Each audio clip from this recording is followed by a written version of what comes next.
Hello বন্ধুরা, কেমন আছো সবাই? আশা করি সবাই খুব ভালো আছো, আর আমিও খুব ভালো আছি। শুভ সন্ধ্যা সবাইকে। তো চলো, আজকে আমি তোমাদেরকে ধনিয়া পাতার একটা রেসিপি দেখাবো। এই শীতের দিনে সবার বাড়িতেই প্রায় ধনিয়া পাতা রয়েছে।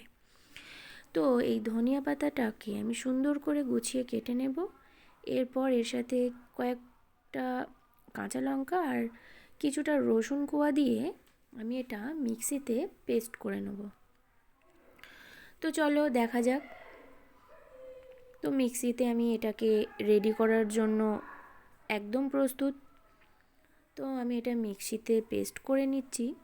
এটা মিক্সিতে পেস্ট যখন হয়ে যাবে, এর সাথে শেষে একটু নুন আর একটু লেবুর রস মিক্সড করে নেবে। তো এইটা এই শীতের দিনে গরম ভাত, রুটি, আলু পরোটা দিয়ে খেতে তো বেশ ভালোই লাগে। তোমাদের কার কার এটা ভালো লাগে অবশ্যই কমেন্ট করে জানিও বন্ধুরা। আর অবশ্যই আমার চ্যানেলটাকে সাবস্ক্রাইব করে দিও। এই পেজটা আমি নতুন খুলেছি।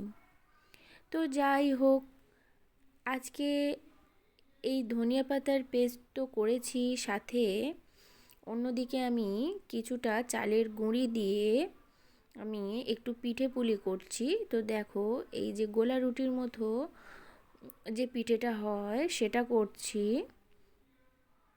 দেখো, একটা পিঠ প্রায় হয়ে গেছিলো, তো আর একটা একটু কাঁচা কাঁচা রয়েছে, তো ওটাকে আমি সুন্দর করে উল্টে নেব। একটু হালকা হয়ে গেলেই তারপর তুলে নেবো। আর এদিকে দেখো, মটরশুঁটি, ফুলকপি, আলু, গোটা জিরে দিয়ে একটা শুকনো চচ্চড়ি বানিয়েছি।